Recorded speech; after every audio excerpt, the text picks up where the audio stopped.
Bienvenidos a todos y todas. Estás escuchando Ancestral Podcast, el podcast que te ayudará a reconciliarte con tu salud digestiva y hormonal y a crear un estilo de vida acorde con tu fisiología y evolución. Yo soy Claudia Feito, dietista nutricionista y experta en PNI. Y yo soy Marga Díaz, química, dietista y experta en PNI. Y juntas vamos a acompañarte en este viaje de reencuentro con tu salud ancestral. ¡Empezamos! Hoy tenemos un episodio muy especial. Será el primer episodio en formato entrevista. Por tanto, hoy Claudia y yo no estamos solas, sino que tenemos en el podcast a una invitada muy especial. Ella es licenciada y doctora en Biología por la Universidad de Vigo, máster en Metodología y Aplicaciones en Ciencias de la Vida, máster en Innovación en Seguridad y Tecnología Alimentarias. Durante 6 años se dedicó a la investigación y se centró en la búsqueda de marcadores para la detección del cáncer colorectal. Al terminar el doctorado y ver tan complicado el dedicarse al mundo de la investigación, intentó dar un cambio, primero enfocándose en la seguridad alimentaria, para después adentrarse en el fascinante mundo de la microbiota. Actualmente, y desde hace 3 años ya, forma parte del equipo científico de Nutribiótica. Estamos hablando de la doctora Olaya Otero y hoy la hemos invitado a Ancestral Podcast. Como experta en microbiota que es, queremos que nos hable de una de las bacterias que están detrás de uno de los motivos frecuentes de nuestras consultas, bien sea por infecciones pasadas o por sospecha de ella, y nos la va a presentar como se merece. Estamos hablando del Helicobacter pylori. Nos explicará si es nuestra amiga o enemiga, cómo se transmite, qué síntomas da cuando se hace patógena, cómo podemos diagnosticarla y posibles tratamientos. Dentro podcast.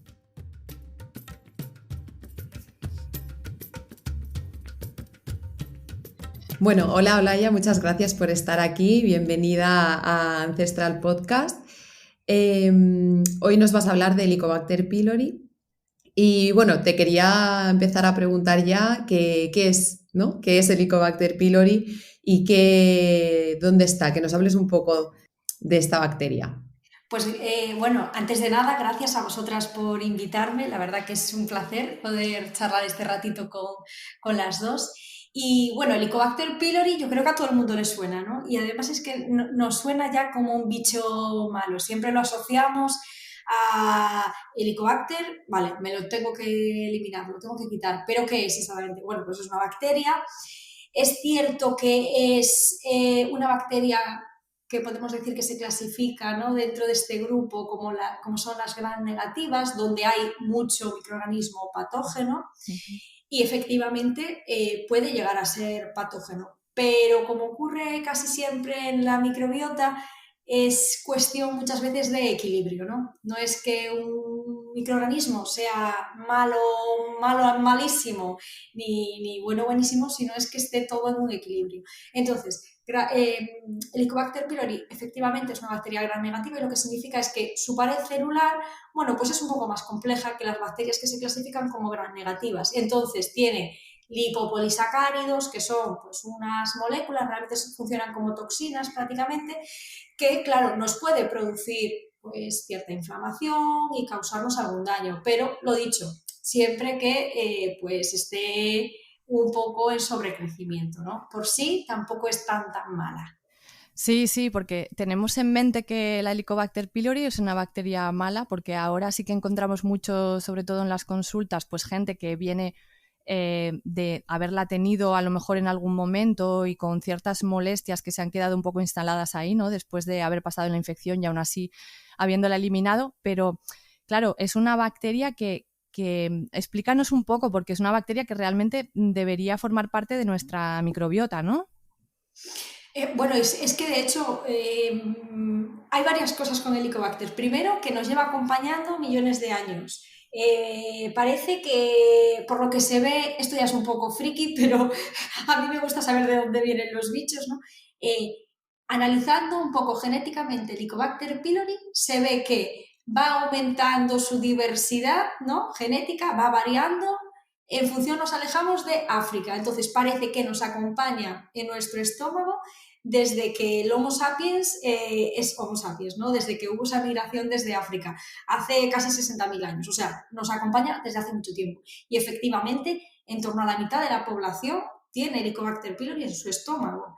De hecho, se suele adquirir en la infancia y no es tan frecuente que un niño tenga un problema por Helicobacter pylori, ¿no? Se adquiere pues, por ese contacto estrecho, ¿no? Pues de padres a hijos, por el contacto estrecho en el hogar. Y la mitad de las personas tenemos en nuestro estómago Helicobacter pylori y en un porcentaje muy bajito es cierto que puede llegar a causar problemas, ¿no? Pero no es la norma. ¿Puede haber otros modos de contagio o de entrar en contacto con ella, aparte de padres a hijos? Sí, bueno, por aguas, por contaminación, es un poco esa vía oral fecal, ¿no? Pero claro, lo que es el propio contacto estrecho facilita esa transmisión. Y de hecho, había leído un estudio que decía, ¿Helicobacter pylori se transmite sexualmente? No, no se transmite sexualmente, pero es cierto que si una persona tiene Helicobacter pylori, es más probable que su pareja, pues por ese contacto estrecho, por cohabitar, también la tengan. Y en algún caso, hablando con profesionales, no sé si os ha pasado, que tenemos Helicobacter pylori, conseguimos reducir la población de Helicobacter pylori del paciente y vuelve a haber reinfección, en el sentido de que vuelve a incrementarse.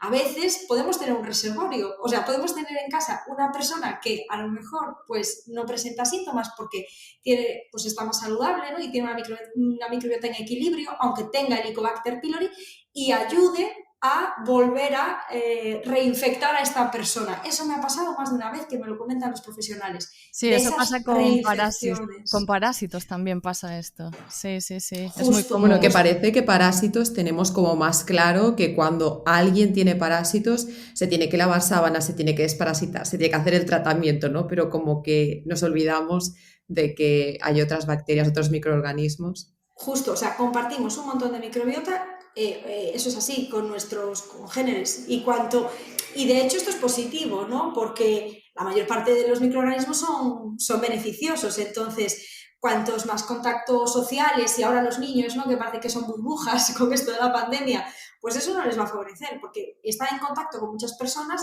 nos aumenta la diversidad de la microbiota, que eso es algo beneficioso. ¿Qué pasa? Bueno, pues estar en contacto con muchas personas, pues también pues algún bichejo que es menos Pillas por favorable. ahí. Claro, también puede ser. Pero sí, o sea, el contacto con otras personas es una fuente de transmitir bichillos, eso es así. Olaya, y la Helicobacter pylori, o sea, que se supone que es una bacteria que la mayoría de las personas, la mitad, acabas de decir, ¿no? Más o menos, de los estómagos humanos tienen esta bacteria de forma, vamos a decirlo, natural, como bacteria comensal, que creo que es, ¿no? Que unas personas tengan esta bacteria y otras a lo mejor que no. ¿Hay diferencias a la hora de salud? O sea, mejor salud personas que tengan esta mini colonización, ¿no? Bacteriana de Helicobacter. Sí, pues a ver, esto por ejemplo se ve en países industrializados, que en el fondo, como hay un uso de antibióticos pues masivo, digamos, hay menos Helicobacter pylori que en otras zonas del mundo, ¿no? Y aumenta, sin embargo, la incidencia de patologías como la enfermedad inflamatoria intestinal, por ejemplo, alguna patología inmunomediada. Entonces, tener cierta cantidad de Helicobacter pylori en unos niveles controlados, al final, como decíamos, esos lipopolisacáridos que tiene esta bacteria, despierta al sistema inmune, le dice, oye, atento, lo entrena, y entonces la teoría esa de los viejos amigos, ¿no? O la hipótesis de la higiene, ¿no? Que esa falta de contacto con algunos microbios, pues como puede ser Helicobacter, como puede ser a veces E. coli o como puede ser algunos parásitos, despiertan al sistema inmune y puede llegar a ser favorable. Entonces sí es cierto que se asocia este papel de Helicobacter o incluso de Candida albicans, que siempre que esté en una población controlada, tiene ese efecto positivo, ¿no? sobre el sistema inmune, aunque también se asocia con patologías y con patologías extraintestinales, o sea que bueno, es esa navaja de doble filo, que todo es la proporción. Si está en poquita cantidad, pues puede llegar a ser hasta beneficioso. Claro, o sea que es bueno ya desde la infancia tener esa pequeña infección, vamos a llamarlo así, ¿no? Que no haya un exceso de higiene ya desde el nacimiento, que tendemos a ello, ¿no? No solo con la Helicobacter, sino con otros microorganismos. Con todo. Y entonces es bueno tener ese contacto con ella ya desde el inicio de nuestra vida para poder estar protegidos frente a patologías como el asma o la enfermedad inflamatoria intestinal. Vale, es Claro, súper sí, interesante. sí. A ver, y todo esto, si tenemos niños sanos y con una microbiota equilibrada, ¿no? O sea, lo entendemos. Es decir, claro, si un niño tiene una microbiota equilibrada, una microbiota saludable, una microbiota estable, bueno, pues tener algo de Helicobacter pylori hará que el sistema inmune esté atento y lo entrenemos bien. Pero, claro, si vivimos en una sociedad donde, pues, todos estos hábitos de vida que tenemos favorecen un estado de disbiosis, pero ya desde muy, muy, muy, muy pequeñitos. Entonces, claro, en esta circunstancia, pues a lo mejor esta bacteria pues se vuelve un poco en nuestra contra. Esta bacteria y cualquier otro microorganismo un poco que puede ser patógeno oportunista, digamos. Bueno, esto me parece muy interesante porque en clase, ¿no?, de PNI nos comentaban que al final la microbiota, nuestros microorganismos son nuestros amigos, pero no debemos de olvidar que al final son oportunistas, ¿no? Como cualquier ser vivo, en verdad, si encuentras tu nicho para sobrecrecer, pues lo vas a hacer, ¿no? Que es lo que hablas todo el rato, de que se trata de no hay buenos, malos, amigos, enemigos, sino que todo tiene que estar en un equilibrio, ¿no? Entonces, me gustaría preguntarte, ¿esta bacteria solo la encontramos en el estómago o cómo sobrevive ahí, ¿no? Porque en teoría, bueno, el estómago es como un ambiente hostil, en verdad. ¿Cómo consigue estar ahí? Bueno, realmente está en más partes que el estómago, incluso en la boca, en alguna parte de las encías profundas. O sea, es una superviviente. Realmente sí crece en sitios inhóspitos. Y en el estómago es cierto lo que comentas, Claudia, porque hasta que se identificó el Helicobacter pylori, que fue a principios del siglo pasado, tampoco hace tanto, se creía que el estómago era estéril y que cuando se identificaban microorganismos era, pues mira, por contaminación. Pero no es estéril. Es cierto que las condiciones de pH, es un pH muy ácido, esas enzimas digestivas, pues no es un ambiente fácil para que haya una microbiota muy diversa. Y de hecho, la microbiota del estómago, pues no es una microbiota muy, muy diversa. Y el Helicobacter pylori, pues es una gran superviviente porque cuenta con estrategias para sobrevivir en ese ambiente, como es, por ejemplo, cambiar el pH del estómago. Produce una enzima, la ureasa, que hace que el pH del estómago sea menos ácido en el entorno cercano a Helicobacter. Entonces, claro, uno modifica el pH del estómago y va a modificar la microbiota tanto del estómago como del intestino. Y claro, se hace fuerte, crece en este ambiente, cambiando eso, las condiciones ambientales, y también luego tiene factores de virulencia, es decir, puede producir toxinas, pero ya digo, cuando se hace realmente fuerte. También tiene flagelos, tiene forma de espiral, todo esto facilita que se pueda mover y que incluso pueda penetrar en lo que es la capa de moco que debería proteger el estómago, o llegar a penetrar en el estómago, que es ahí cuando ya se producen úlceras o cuando se puede producir realmente pues, un problema, una infección por el Helicobacter pylori. Pero esta capacidad de cambiar el pH del estómago es muy interesante. Y claro, diréis vosotras, es que con lo que cambiamos, con el abuso de todos estos fármacos que al final afectan tanto al pH del estómago, quizá estamos favoreciendo que el Helicobacter esté a sus anchas, porque claro, Sí. estamos haciendo ese ambiente del estómago favorable para esta bacteria. Claro, sí. Sobre todo por también, bueno, a veces estilos de vida, mala alimentación, mala gestión del estrés también, que puede inducir a que esta bacteria pueda sobrecrecer, ¿no? Y generar lo que tú dices, hacerse fuerte a nivel de estómago y provocar pues ese daño en la mucosa, llegar al epitelio, ¿no? Además es muy gráfico si vemos una foto, una imagen de la Helicobacter, ¿no? Que parece como si fuese como si estuviese taladrando directamente la Sí, mucosa, con los flagelos y con esa forma que tiene. Y es como muy si fuera un gráfico. sacacorchos, tal cual, Sí, o sea, sí, sí, como el sacacorchos, tal cual. Y claro, pero es lo que decíamos, todo es si somos capaces de también un sistema inmunodeprimido, que es lo que comentas tú, producimos realmente pues menos inmunoglobulina A, que es como esa primera barrera de defensa. Son unos anticuerpos que también controlan el crecimiento de ciertos microorganismos.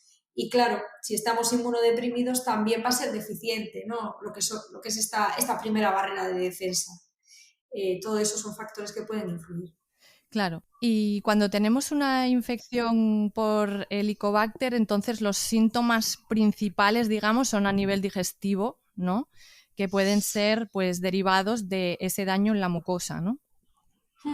A ver, gastritis, reflujo, pero incluso, bueno, eructos, incluso el sobrecrecimiento bacteriano en el intestino delgado puede estar favorecido por la presencia del Helicobacter pylori, porque como cambiamos el ambiente del estómago, bacterias, si tenemos una microbiota oral en disbiosis, crecen microorganismos, el estómago ya no es tan ácido como debiera ser, ya no funciona como una verdadera barrera, y entonces llegan al intestino microorganismos, entonces se produce ese sobrecrecimiento, o sea, llegan al intestino, llegan en mayor cantidad, entendámonos. Entonces, incluso podemos tener distensión abdominal o un cuadro pues, más asociado a un sobrecrecimiento bacteriano, ¿no? En el intestino delgado.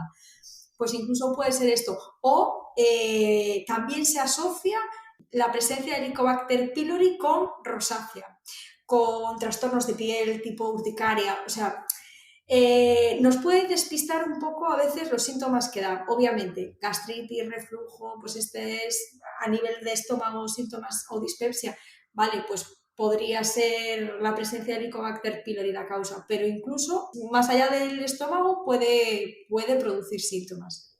Bueno, en general, que hablamos en otros podcasts, ¿no? En general, los síntomas que se producen cuando hay una disbiosis, SIBO, ¿no? Otros problemas son como, bueno, afectan a tantos niveles, ¿no? Que al final la sintomatología a veces es como dispersa, ¿no? Y uno no sabe.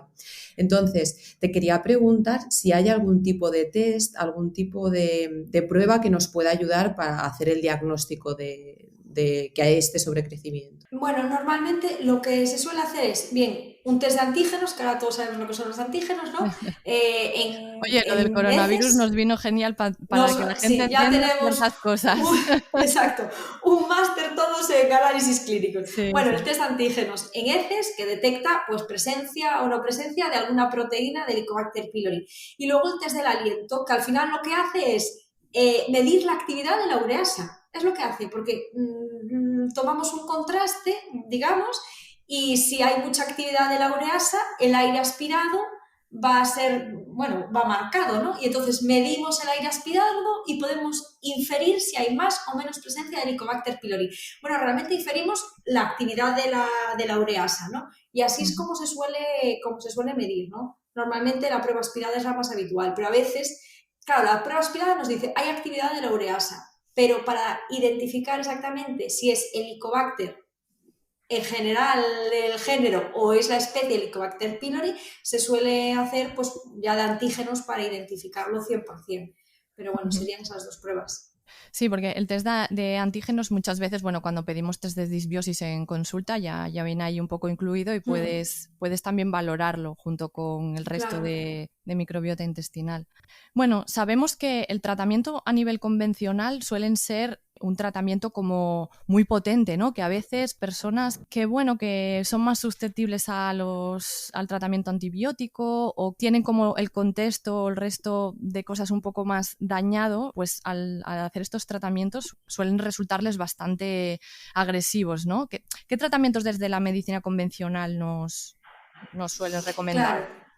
Lo que se suele hacer es un tratamiento antibiótico que son 3 antibióticos distintos, un inhibidor de la bomba de protones, que es, pues, al final es lo que se llama los protectores de estómago, que nos cambian el pH del estómago e incluso a veces se añade bismuto. Bueno, la cuestión, como tú bien comentas, es que son muy agresivos, generan, pues eso, una cantidad de síntomas secundarios, desde diarreas, vómitos, malestar en general.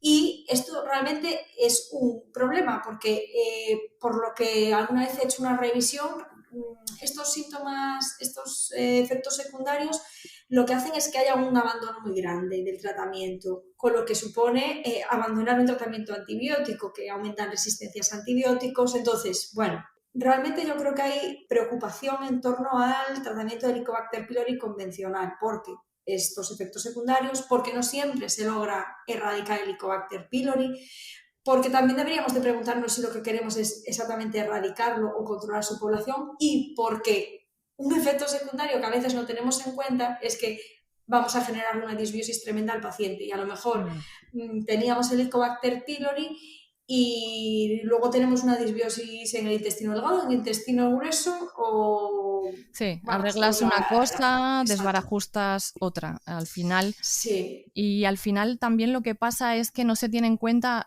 también pues el daño que hizo esa Helicobacter, ¿no? Y en que a lo mejor hay test positivos, se hace el tratamiento, luego se vuelve a repetir el test y ya pues se vio que la Helicobacter ya no aparece, pero la persona sigue sintiéndose con los mismos síntomas que tenía con la Helicobacter, porque esa Helicobacter dejó un territorio como tan sí, dañado, que es sí. lo que hay que recuperar. Desde la PNI hacemos ese acompañamiento también un poco de recuperación y de intentar que esa terapia antibiótica haga los menos estragos posibles.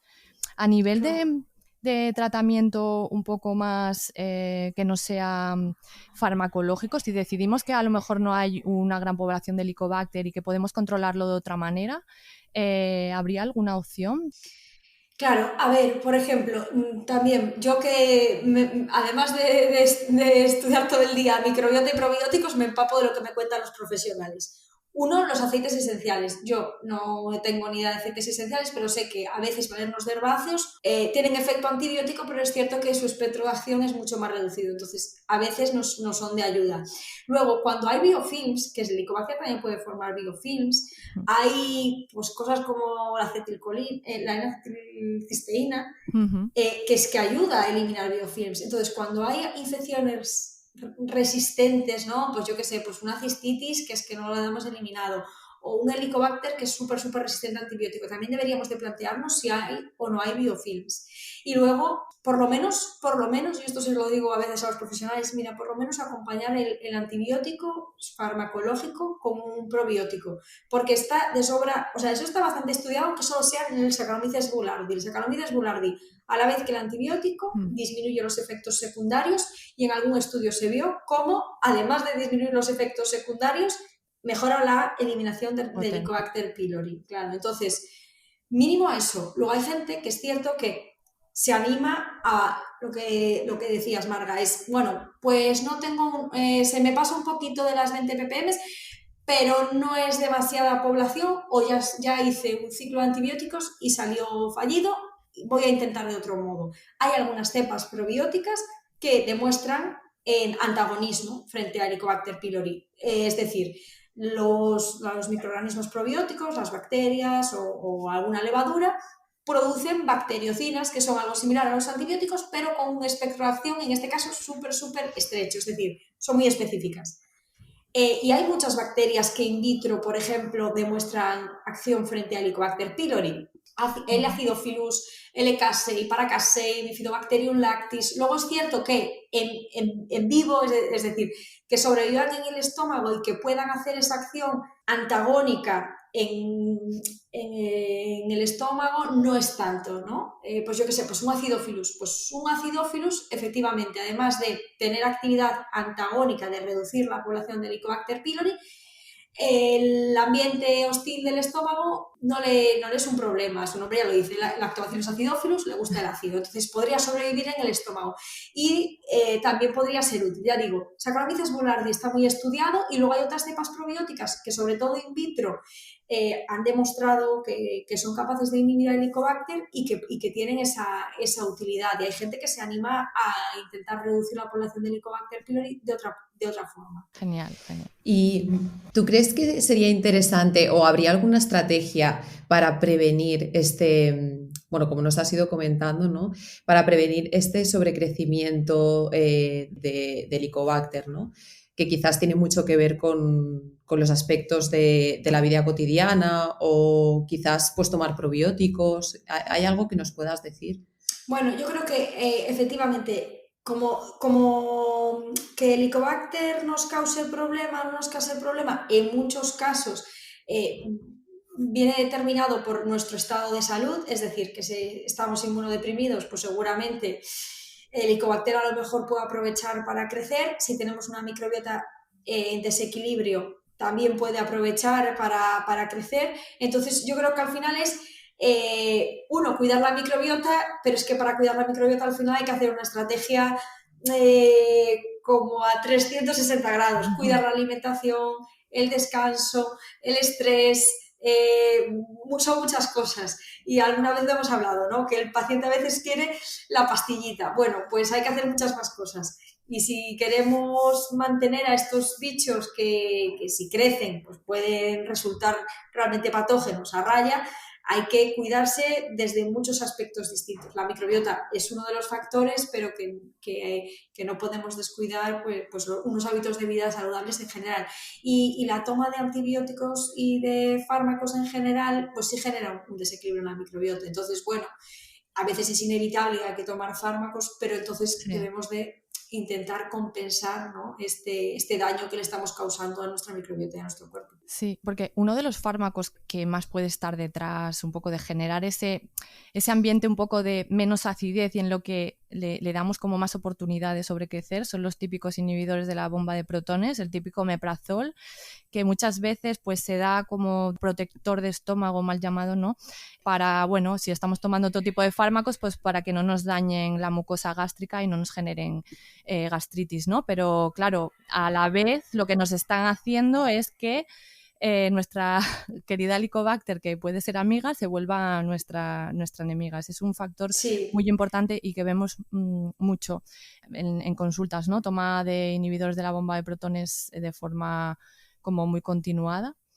Y luego otra cosa también, un factor muy muy importante que vale, a lo mejor es muy típico tópico, pero es lo del estrés, ¿no? También, que hace que, digamos, que nuestra digestión no vaya del todo bien, no generemos suficiente ácido clorhídrico y la digestión ya nos va mal y la bacteria pues puede también sobrecrecer. Son dos cosas como muy típicas, ¿no? Que nos encontramos en la consulta. Sí, o sea, lo que dices tú del estrés, ojo que el estrés yo creo que es el factor más difícil de controlar, porque comer, bueno, se pone uno y come bien. Dormir tus horas, bueno, lo intentamos, pero el estrés es uno, a mí me parece, porque igual yo lo controlo todo, pero eso es como el factor que más nos cuesta a todos, o sea, que yo creo que está bien apuntado. Deberíamos de intentar, sí, manejarlo un poco mejor. Parece muy típico tópico, pero ostras, el estrés, cuidado, ¿eh? Sí, es que además como es algo como muy etéreo, ¿no? No está sí. Entonces mucha gente, bueno, incluso pacientes, ¿no? Es que he ido al médico y me ha dicho que esto es estrés, es que ahora todo es el estrés y piensas, es que es verdad que muchas cosas, que muchas sintomatologías, muchos problemas de salud que tenemos hoy en día es por el ritmazo que llevamos de vida y por no saber gestionar, ¿no? La gestión del estrés es súper importante. De hecho, tengo un par de pacientes que recaídas con Helicobacter justo tienen que ver, qué casualidad, que seguramente digo que es muy complicado, que sea por una cosa, ¿no? Pero justo han tenido que ver con épocas estresantes, ¿no? De su vida. Me dejó una pareja y ¡pam! Otra vez. Hubo la muerte de un familiar, ¡pum! Es que de verdad que juega un papel muy importante. Sí, total. O sea, al final nos inmunodeprime. Entonces, bueno, un poco está todo muy, muy, muy, muy ligado. Bueno, pues hasta aquí mis preguntas. No sé si Marga te querrá hacer alguna más. No, nada, Olaya, ya, bueno, las preguntas, la verdad que nos lo dejaste todo muy claro sobre el bichito el Helicobacter, que a mí personalmente es un bicho que me gusta, ¿eh? No, bueno. Debe ser que nunca lo padecí. Sí, exacto. Yo creo que si lo padeces, lo odias, pero como curioso es, o sea, que de verdad que es un rato, es una superviviente. Entonces, sí curioso es un rato. Sí, me parece un bicho muy curioso. Es que parece increíble que se puedan generar esas estrategias, ¿no? De supervivencia, sí. Que luego cuando estudias cualquier ser vivo, pues piensas, jolín, qué cosas hace para sobrevivir, ¿no? Pero es que en estos ambientes tan hostiles, pero sí es curioso. Nos sorprenden. Luego hablamos de extraterrestres, pues alguno parece extraterrestre, alguno de los bichillos que llevamos dentro, sí. Estás totalmente invitada para otro podcast si te apetece venir a hablar de otro bichillo, que nos encanta siempre escucharte. Nada, os cojo la invitación, cuando queráis estamos otra vez aquí. Nada, darte las gracias por estar aquí infinitas y esperamos volver a verte algún día por aquí. Gracias a vosotras, por supuesto, claro.